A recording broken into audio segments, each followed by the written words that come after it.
Hey, the rulers. Today we have a showdown between David Kuras playing a dragon spam Welser list versus myself playing 69 with Charlotte. Let's go ahead and jump right in. This session brought to you by Odyssey Games for pre-orders and sealed product, CCG Prime for tons of singles and supplies, Cardo Doko for international rulers looking for product, and FoulLibrary.com for articles and wonderful deck lists. As well as our guest lecturer members Vite Ramen, King Pearlshine, and Mognite. Class is in session.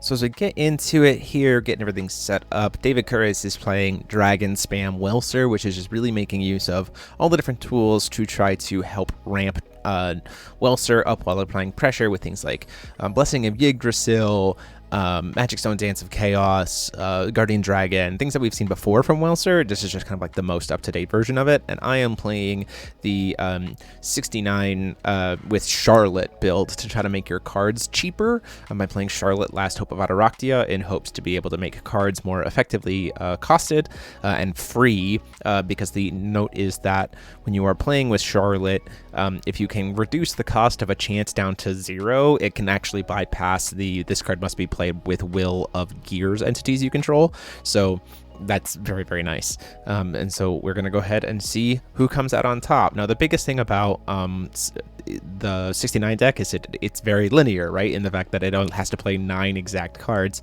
So it doesn't have a lot of flexibility. And in such, because so much of its strength comes from needing to try to cancel something, if you can get ahead of 69, you actually have a good chance of just apply pressure with what you have and don't really cast anything else, and we'll see how that goes. So jumping into it, we see a Water Moon Fragment to help be able to cast that Charlotte. You see we miss our beginning of game trigger to grab the Gearification Facility. We'll grab that here in just a minute. Welser very quickly on turn 1 using that coin to say let's go ahead and go for Guardian Dragon. This is a very safe move for him, and again is that early pressure. There's not a lot of good flyers in Charlotte 69, so he has some pretty good early game there. You see we have a handful of Painter's Gears, we see Charlotte, but automatically, we're already on the kind of the back foot because of that Dragon Welser. Dragon on the side of Welser is just going to get bigger. Trying to move to recovery, calling Stone, hitting the other Filter Stone to help us be able to cast Charlotte. We're going to go ahead and cast Reconnaissance Gears. Doesn't have flying, so it can't protect us. So this is also when we noticed that we forgot to grab the beginning of game things. We're just going to go ahead and grab Gearification Facility, just for the sake of this is what I would have grabbed in game 1. And we're going to go ahead and reveal that Shark. It gets shuffled back into the deck, and then Shark will let us draw a card just to try to help make our hand a little bit better. Obviously, we have, free reign to be able to go in, like David's completely tapped out here, but we are staring down again a pretty aggressive dragon in the air that we're going to have to deal with, looking for things like stuff to support the Painter's Gears, being like Chromivore and stuff like that, just trying to find into something. Calling Stone here. Notice this, remembers he does not have to tap Welser to call Stone. Hits Stone number 3, so now this dragon is coming in for 900 damage. If he has a way to ramp, this will be 1100 damage, potentially even more. I imagine this is the kind of ideal opener that David wants to see, is like, I have a very slow setup, I'm having to tap out, I don't have anything to block myself, and you can see here he already hits another dragon, so he can just almost kind of sit on these dragons right now and just call Stone. They're just going to get bigger every turn, essentially putting me on a 2-turn clock, because these are now both 11/11s. We're going to see a Loki Enters the Game of Gods come down here, which would recover one of the stones from Welser, which is really, really nice. He does the sequencing a little bit wrong in the fact that, like, you cast the spell, trigger Welser, Welser recovers the stone, then you resolve the chance, and he can use that will to actually cast Blessings of Yggdrasil. He does just go grab the top stone off the deck. He could grab any stone in particular he wants, mainly to grab the Ragnarok stone, but since he already has it, it doesn't really matter. And now this dragon's going to get to swing in for 13. Next turn, these dragons are both going to be 15/15s, and because I haven't been able to establish the Charlottes, or it cancels, like, there's nothing for me to be able to really stop these. Painter's Gears don't have flying or anything else like that, and so these dragons are going to get to swing in and probably find lethal, which is exactly kind of what you want to do against 69. You get a little bit ahead of them and then just don't cast anything else, so that they don't have an opportunity to cancel with Scythe. Let's see, is there a follow-up here? I do have a Charlotte. This is also one of the reasons why, if you can play kind of the max value version of this deck, you can play Flight of the Demon Sword. You can't contract it, but it does become free if you have a Charlotte, so it's just this free hard removal spell, which is pretty helpful. And it's also searchable because you're playing Sex's Return from Retirement, and so you can just search for this. In this case, can get us contract. This can get us all kinds of potential value. It can get us at this point in time, it can just get us gears recycling because we just need to try to draw into something. Hopefully to try to draw into a Chromivore. That would be pretty helpful here, which we kind of have to go towards, but we just have to, at this point, have to pass. Not having any gear stones is also pretty bad here because of the fact that, like, if we had a gear stone, that Sex's Return from Retirement could have gotten a scythe, and then we could have tried to go for something with the painter's gears, even canceling our own painter's gears triggers by using 3 or 2 painter's gears to make one painter's gears attribute have a color and then cancel that so that you can scythe and move on from there. But we're not happening at this point. So Voice from the Void gets to recover a stone here just to draw more cards for the sake for David. Then we're probably going to just a swing in for lethal come down here. So swinging in for 15 takes me down to 12. And up to that point in time, again, there's no reason for him to try to push anything else and risk getting canceled or any kind of response. So let's just go ahead and push in for another 12. At this point in time, we're going to try to do gears recycling. We only get to do it once. We just draw and produce a void. We draw into that shark. Does not help us. And so we're going to scoop it up, take our loss, and go into game 2. Going into game 2 here, and now knowing what we're up against as the 69 deck, we're probably going to grab a different first edition off of the beginning of game trigger. I imagine we probably grab Outer Space being the thing that helps to remove the flying, which can help mitigate the damage from those early dragons, especially like throw a painter's gears under it because it won't have flying, and so we just block and keep ourselves alive to have more time to be able to set up. So beginning of game trigger, going first. And yep, there we do see that 60 Outer Space come down here, drawing an extra card and setting us up nicely to be able to do that. Call Stone, see Force C Stone. Also a much better startup in being able to see Collector's Gears. So now we have a way to produce off of a Gears entity, which is really helpful. So like a next turn Charlotte would be really, really great because we can follow that up with being able to use Scythe if needed. Going to see once again that same kind of play opening from David. We're going to see coin out the Guardian Dragon and then a pass. Second 4C stone there. Stone's really not wanting to see those satellite crystals, but that's okay. We need the water and we have the gears, so we can go ahead and go for Charlotte. Last Hope of Ataractia. This makes our chance cost 1 less to play, 1 void less, but since all of our chance only cost void, this is really, really great for us.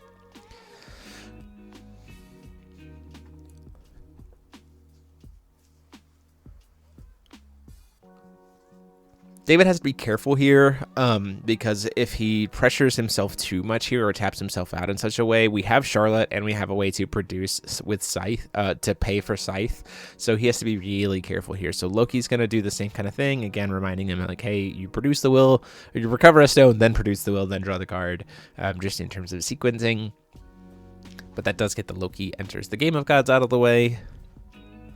Going to use Voice from the Void, and it seems like we still have Floating Will available. Probably coming down to another Guardian Dragon, I imagine. Maybe floated green off of the Loki's Insight. Yep, using the green and 1 from the Loki's Insight to play another Guardian Dragon. This point in time, we kind of have to get over a fight over this, so we're going to try to do a free Sex's Return from Retirement. This will get us Scythe. It can just grab us Scythe straight out of the deck.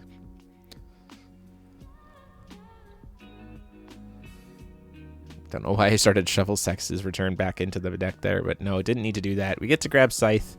The reason why this deck also plays blue is because it's in the main deck. It's usually playing something like Setting the Stage of Providence to be able to like protect the Scythe, because you need Scythe to resolve to really apply most of your pressure for this deck. We're going to go in and try to hit the Scythe here. He does have the Fairer spell to cancel it, which is totally fine. So he is going to get that Guardian Dragon. But again, we have Painter's Gears, and we have the ability to remove flying, which is very, very nice. So it gets that stone. These dragons are now 11 11s. Or sorry, no, they're 9 9s at this point. No, 4 stones is 11/11. So Calling Stone chooses not to attack, which I think is an interesting decision here. We finally see Satellite Crystal. Painter's Gears coming down. Finally going to start adding some attributes to stuff. Second Painter's Gears coming down, getting an attribute to stuff. He now controls 3 attributes worth of things, so we can pay 1 for a Chromivore and just really start drawing through our deck, trying to find Scythes, another Sex's Return from Retirement, more Painter's Gears, gears recycling, all kinds of different things here. So this is pretty good because we have Chromivore. We have a couple of Painter's Gears, which is nice. We have Outer Space to be able to stop flying, and we have Chromivore to start applying pressure towards him. And we have a lot of will to be able to play up. If we have a set of the Sage of Providence, one thing about this matchup is if I can get a Scythe out, the Welser list does not have a lot of great early spot removal for a J ruler. You see he has that Mysteries of Finalist in his hand, but he has to get to 10 stones before that's really going to be able to do anything. So if that Scythe can get to field, suddenly these dragons are vanilla 3/3s, and so that's significantly worse for him, and a handful of cancels doesn't really help when there's a J ruler beating you down every turn that can spot remove things with its own abilities and stuff like that. So it really is kind of at this point, waiting on seeing how Scythe resolves, looking for probably a setting the Stage of Providence to be able to really make sure that goes through. Loki's Insight enters the Game of Gods. Decide not to fight over that.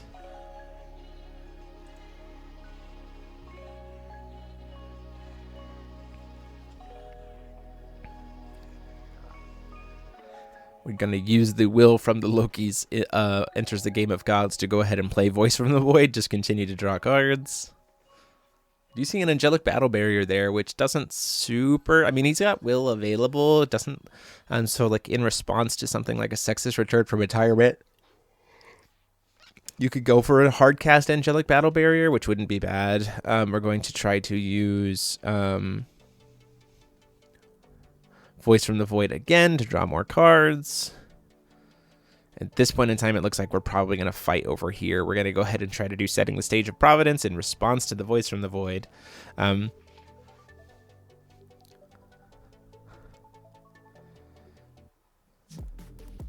like, hey, if we're going to fight over this, this is the time.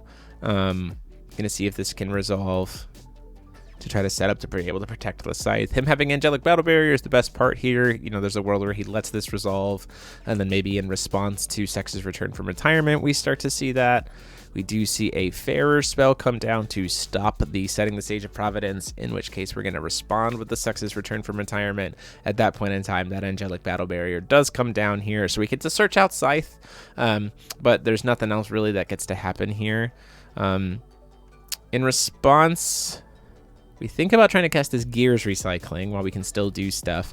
It'll just draw us a card and produce a Void.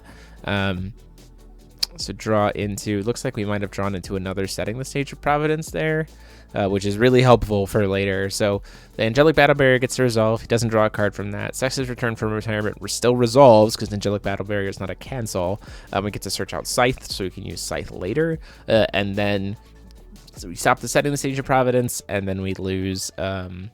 he gets to resolve Fairer spell, and he gets to resolve Voice from the Void, drawing a card. So that's fine. Just draw into a number 13 there, which is pretty good. But that's why we have... oh no, Blessings of Yggdrasil. I imagine that might get cast this turn just to help these dragons get even bigger. Again, the biggest problem at this point is the outer space. Like, one of them is going to be able to swing through, one of them is going to get blocked, which is probably why the Blessing of Yggdrasil comes down here, just to try to maximize the damage as much as possible from the one that does get to swing through.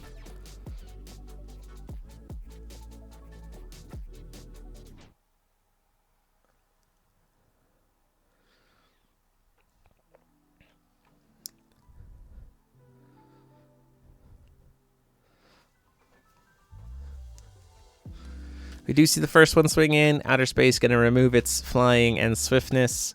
And then we can throw a Painter's Gears under the bus. We do get to take the damage from the first one, just double checking exactly how much damage that's going to be. With 7 stones, it is a cool 1,500 damage.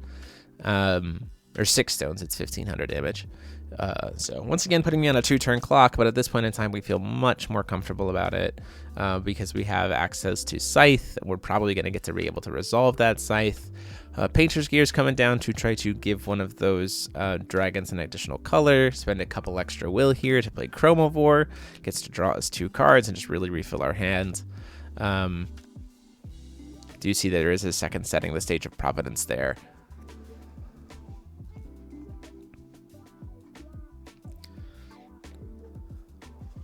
I imagine if we have a gears recycling, we might throw one of these painter's gears under the bus now, because then we'll have 2 in the graveyard, so then we can kind of copy the gears recycling. Instead, we say, no, let's race. We go down to 3,000 by swinging in with the Chromivore that can swing. At this point in time, seemingly having a full grip of cards, including the known Scythe. Drawing for turn, do see a Lorite. This hand's not super great, so double Lorite, number 13, and Mysteries of My List. No real way to ramp stones here. No real way to, I mean, we can get into a fight with the one number 13, but there's not too much else that's going on here, so I imagine we will see. I mean, there's a world where he just tries to go in for pressure, right? Because, again, that same kind of thing of get ahead, don't cast anything, go in for aggression. The problem here is that I can force a sequence here by using, I could even do outer space, and then I don't have a painter's gears in hand, so that isn't super helpful. It's not super helpful for me. We'll go ahead and throw the painter's gears under the bus. Swings in for another 17 here. It takes me down to 8.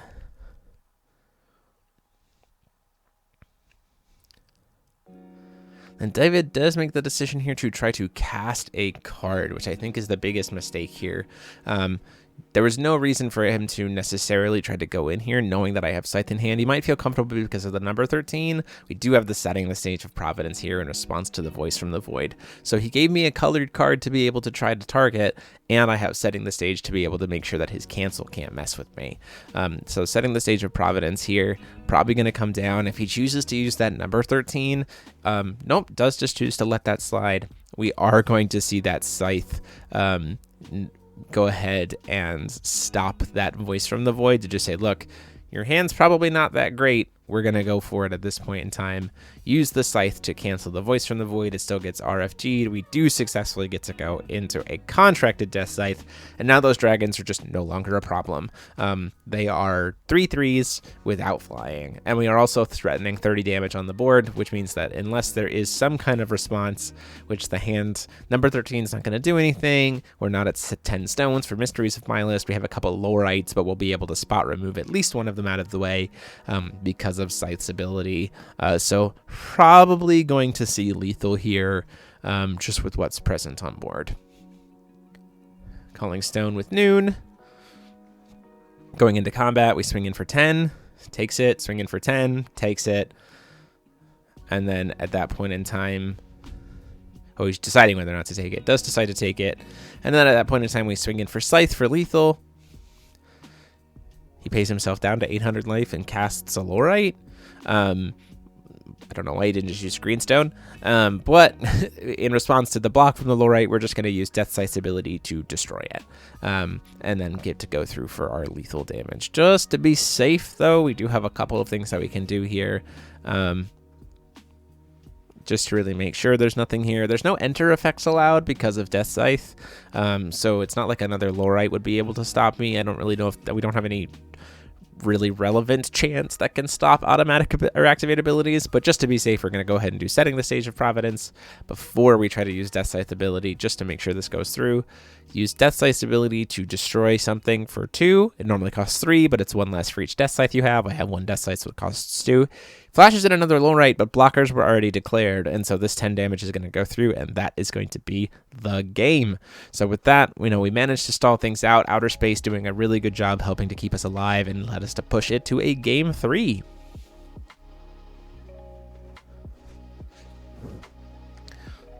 So game 3 here, we're knowing full well, like you see that Outer Space, like, no, we're going to start with Outer Space right away. We don't want to deal with this those flying dragons as much as we did before. Do see a Magic Stone Dance of Chaos dragon, so Magic Stone is pretty good there. Do see top tourist destination as well, and a Blessings of Yggdrasil. So some good opportunities for David to be able to ramp that dragon up, but I only see 1 dragon in that hand, which is a problem for him. Calling that first stone. Once again, not having issues getting access to water stones, which is helpful for being able to cast the Charlotte. It does look like there is a Charlotte in hand. I imagine we will once again see a first turn dragon. 4C Stone does show him Loki's enters the Game of Gods, which is pretty good.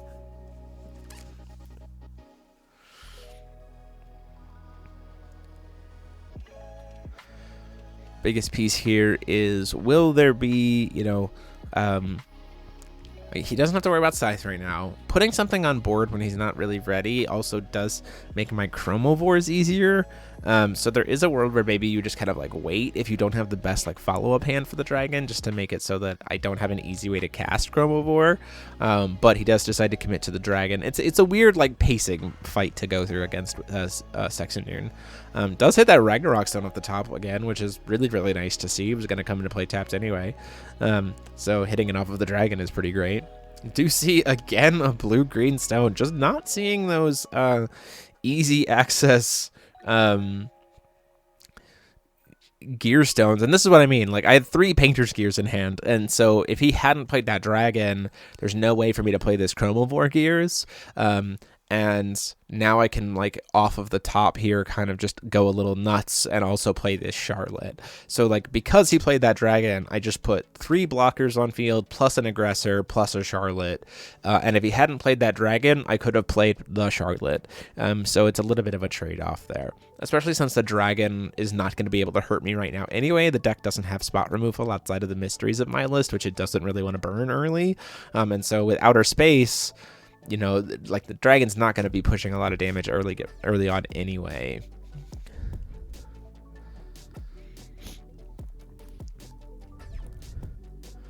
Are going to see, looks like that Magic Stone Dance of Chaos is going to come down here. It does get to recover the Ragnarok Stone and then ramp him 3 stones. Those come into play tapped. Helps him with, if any of those were 4C stones, they would let him 4C. So the dragon is like huge at this point. It has 6 buffs, so it's 15. And it does make sure that like he's 1 stone away from being able to have like that number 13 be free. If that is a number 13 in hand, I can't quite tell what that middle white card is in hand. Pay another 2. We go for a Blessings of Yggdrasil. So yeah, now we're at 7 stones. So if I did try to cast something this turn, he's got a free number 13. If that is indeed the card that's in his hand, it looks like it.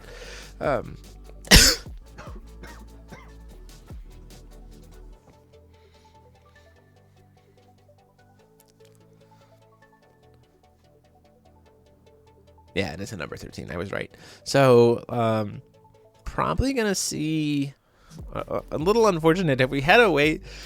So here's the thing. If we had another Magic Stone Dance of Chaos, there's a world where we like cast it and Judgment this turn, which kind of would have been nuts. And we're probably might gonna see him try to draw into it at this point. There it is. If he had produced Red Will, so the question is, did he produce Red Will? Looks like he produced Blue Will. That's really unfortunate. If he had produced Red Will, he could have just Judgmented Welser immediately. Because he would have been at 10 stones immediately, and that would have made things a lot more interesting. It does make the deck inherently potentially weaker if I see a Scythe, because then Welser just doesn't have text because it removes the text of all J/rulers. But if Welser had been able to get onto the field and then he just sits there with like a number 13, right? Then he just like has the infinite cancels once he gets to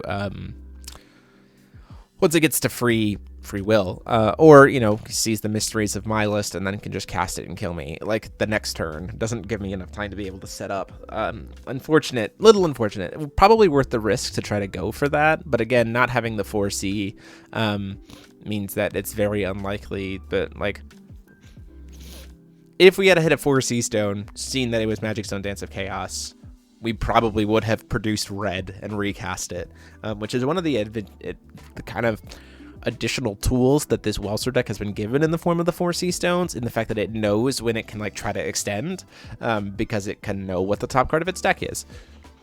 We swing in with Chromovore. He's got 4 stones, so the Chromovore is smaller, but that's okay. We're going to throw in the Painter's Gears. And the reason why we're doing this is we want 2 in the graveyard because we want to be able to cast Gears Recycling and copy it, especially since we're probably going to see a second Charlotte come down here. So now we're great. We don't have any gears sources, but that's okay. We can cast our gears cards for free, our gears spells. But it also, we do have access to the wonder that is double Charlotte for gear. We also have gears recycling, which can produce the will to be able to play Scythe even if we need to. Do you see a Foment of the World Tree? Lot of like not great cards here. Top Tourist Destination is probably the best play because it will recover a stone, draw him a card, and help make Dragon bigger. Again, Dragon still has to get through the fact that I have 2 Painter's Gears. Lorite would have been a really good card here to be able to stop the ability of the outer space, but again, we just don't see that right now. Magic Stone Dance of Chaos could see play here. We're up to 5 stones, although we don't have a way to get to 9 stones at this point. So we are just probably going to go into combat, swinging in for 5, going to try to deal 1,300 damage. So we say, wait a minute, before, as you're going into combat, you say we're going to go into combat, we're going to cast Gears Recycling for free, because it costs us that. As an additional cost, we're going to tuck those 2 Gears things back to try to clone. So this will draw us a card, produces a void, draw us a card, produces a void. They both are going to resolve. He's going to let that happen, which we're like, oh, great, that's super helpful for us. We do have access to another Painter's Gears there. Using the 2 floating, we're going to go ahead and cast a Reconnaissance Gears. This is nice to be able to just, again, put another body on board because we're trying to make the crackbacks really good because of outer space being able to like throw a Painter's Gears under the bus and then put in aggression, as well as kind of be able to be protective, right? Because we can use the other Painter's Gears, like swinging with both Charlotte, swinging with Reconnaissance Gear. When he tries to, kill one of them with the Guardian Dragon next turn, we use outer space, we remove its flying, we block with the Painter's Gears. Like, that's the whole point here. Shark helping us to really fill up our hand against the green control deck, trying to use outer space to remove the dragon's flying after he decides to go into combat. So he swings in, we go ahead and try to remove the flying. He says that's fine. We throw a Painter's Gears onto the bus. And then at that point in time, probably let him just pass the turn. Does decide to not go for... Interesting that he didn't decide to go for Top Tourist Destination there. There's a world where like he knows that he maybe can't fight over a Scythe. And so not casting cards is seeming to be his best bet. That's a potential option here. We're going to go ahead and start getting in aggression though. So swing in. And then just pass. Does see a second number 13 there, which is not bad. If he can get to 7 stones, that he can start fighting over a Scythe pretty effectively because the number 13s will be free. So there's a world where we call stone here. We're up to 7. Now I think we go for Magic Stone Dance of Chaos and try to fight over it. There's a world where maybe you go for Yggdrasil first, just to try to draw into another card. We'll see.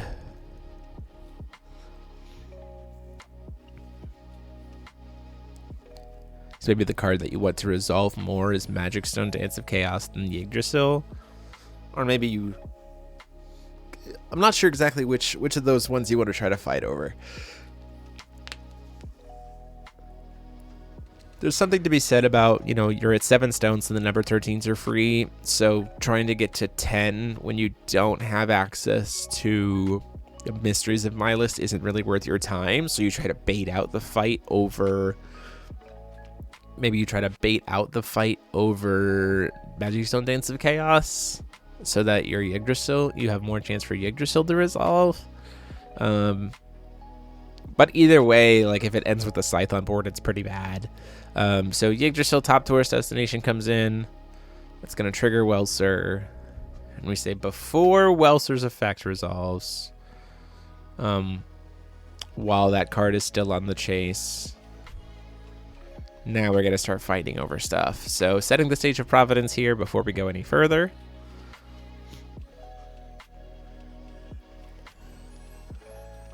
Might be where we see one of these number 13s come down. Don't think he has to pay for it. He should be at 7 stones right now. Maybe I'm 1 short. We do see the first number 13 come down here.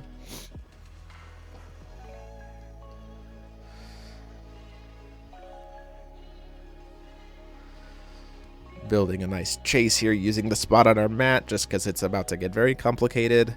We have a second setting the stage of Providence in response to the number 13. This is going to bait out the second number 13 most likely. No, he does decide to let that resolve. And so now before anything else happens, we're going to use Scythe to cancel the Yggdrasil. So now we have Scythe out.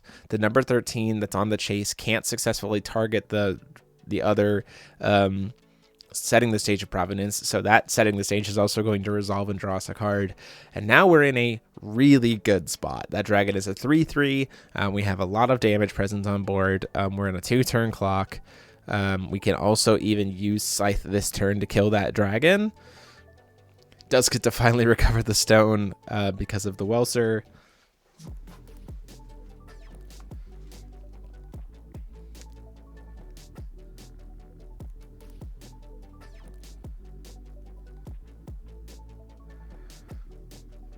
Blessings of Yggdrasil. Getting cast just to get another stone.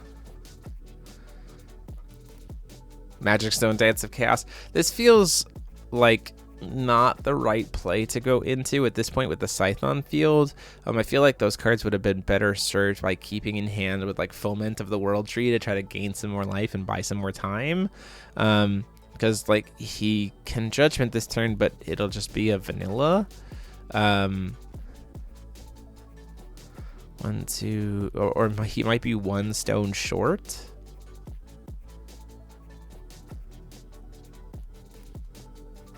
No, I think he's at 10. So like he can Judgment this turn, but he won't have an enter effect. So he needs to Judgment and see, even with, how does this work? He could Judgment, and then Mysteries of Milus. Like he needs Mysteries of Milus like this turn to be able to try to push lethal, or at least get the Scythe off board by dealing 2,000 to it. We are going to see, we were potentially going to see Foment of the World Tree, and that just fully taps him out. I mean, he's not dying on this turn, right? I'm currently only representing 26 damage on board. I think maybe even less. It might be 24 damage on board. So he at least has another turn. He starts to go to swing in, and I remind him that it's a 3/3 without flying. And he's like, oh yeah, that's right. I don't want to swing in with that. I need to serve it as a blocker.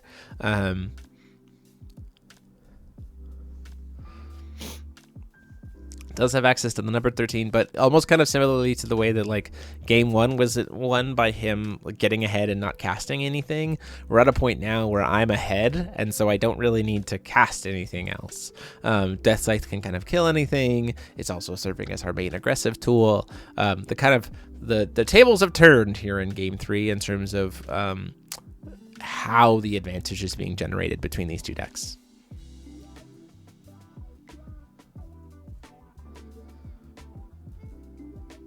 This is one of those things where I'm saying, again, might have been better off to cast Foment with Magic Stone Dance of Chaos and Blessing of Yggdrasil in hand, just to ship more cards away. At that point in time, you would have been able to ship 3 cards, you'd draw 4 cards, you'd gain 800 life, you'd buy yourself a little bit more time to be able to cycle in. Maybe you keep the Magic Stone Dance of Chaos just to be able to set up for a next turn.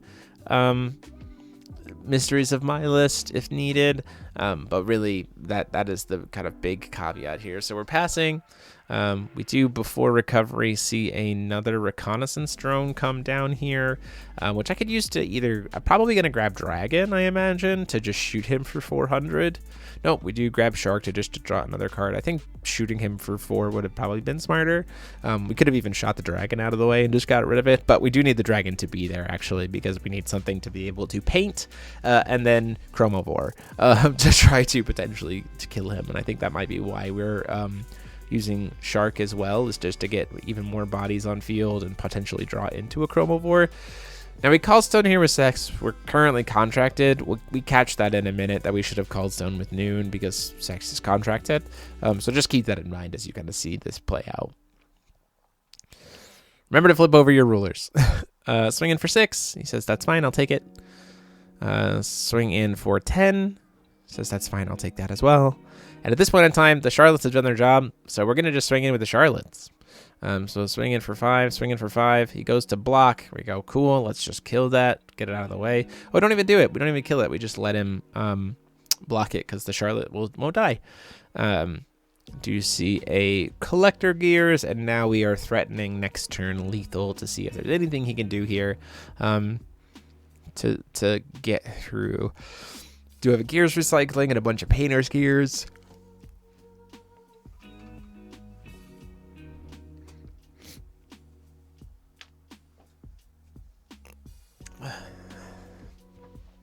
Now we're going to see that foam into the world tree to ship 2 cards, draw 3 cards, and gain 800 life.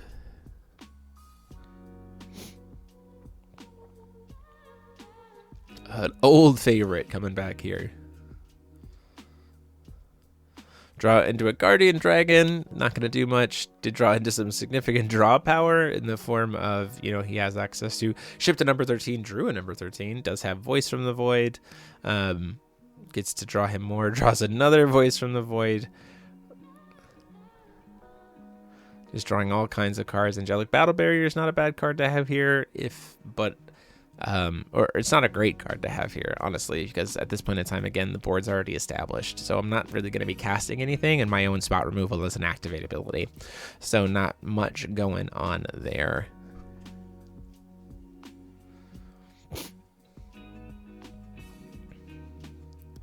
Casting Voice from the Void because of its null, just to try to draw more stuff. I think that's a fairer spell that we just drew there. That doesn't help us.